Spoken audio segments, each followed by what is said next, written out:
Иңелек районның имам мөхтәсибе Илгиз хәзрәт Сөнгатулла вәгазь сөйләде. Вәгазьдән соң район башлыгы Рамил Муллин бәйрәм котлауларын җиткерде. Гаит намазын укыганнан соң халык курбан чаларга таралды. Кич кояшлы Акъял зонасында гаилә бәйрәме үтте. Яңгыр яву сәбәпле бәйрәм 1 сәгатькә соңрак башланса да халык шактый җыелган иде. Иртәнге гаит намазыннан соң, хутбәләрдән соң инде барлык халык үзләренең курбаннарын чалганнан соң кичке вакытта җыелырга булдык ык буенда. Әмма ни кызганыч, яңгыр ява башлады. Без инде уйладык, менә бәйрәмне үткәрмәбез дип, бүтән көнгә күчерербез дип. Әмма инде Аллаһның рәхмәте белән яңгырлар тәмам кылды. Аллаһ дәрмәне матур гына кояшлар чыкты.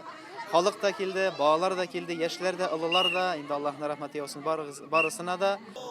Бәйрәм Коръән сүрәсе белән ачылды. Аны Җәмигъ мәчете Мәдинә Габделбасит хәзрәт укыды. Бәйрәмгә җыелучыларны районның имам мөхтәсибе Илгиз хәзрәт Сөнгатулла, район башкарма комитеты җитәкчесенең социаль-мәдәни мәсьәләләр буенча урынбасары Марина Бәдретдинова, иҗтимагый совет рәисе Рушад Султанов котлады. Шушы бәрәкәтле изге Корбан гаете белән ихлас күңелдән тәбрик итәм. Аллаһы Тәгалә һәр кайсыгызга да шушы изге көндә кылган гыйбадәтләрегезне, укыган хәерле дуаларыгызны кабул кылсын, бигрәк тә бүген инде чалган корбаннарыгызны кабул кылсын.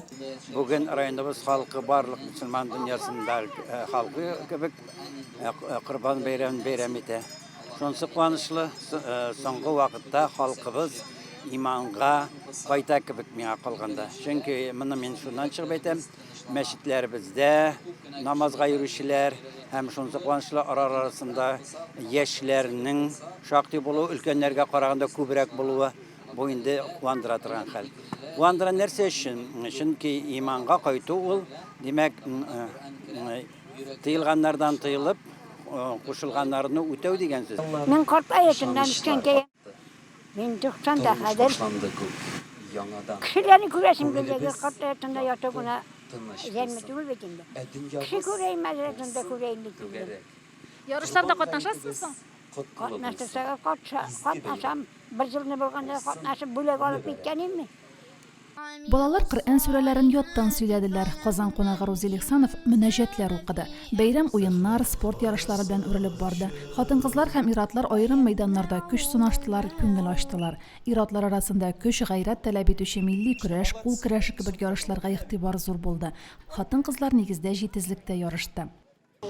Пәйгамбәрбез инде безгә ике бәйрәмне ойтырып үткәрергә кушты, күңелле иттереп, шуңа күрә бу чаралар bir яктан, безнең яктан инде дәгъват буларак, әле диндә күптән түгел булган кешеләр өчен, әле динне белмәгән кешеләр өчен бу чаралар ничектер этәргеч тә була. Шуңа бу чаралар бик кирәк дип уйлыйм инде. Без үзебез барлык гаиләбез белән чыктык, улы гаиләбез белән. Балалар да күңелле генә ял итә, үзебезгә дә шулай улы бәйрәм әзерләү өчен biz бик шат, монда чыгып, кардәшләр белән күрешеп кайтып, үзебезгә рухи азык алып, балалар өчен куанып кайтабыз.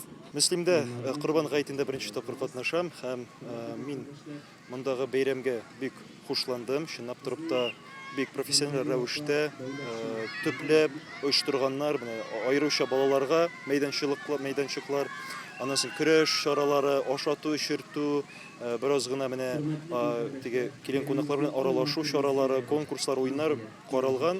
Мин бик тә хушланып, шатланып китәм әлеге бәйрәмнән. Һәм аеруча мине дә чакырып шушында бәйрәм итәргә мөмкинчелек биргән өчен мин шулай рәхмәтлемен.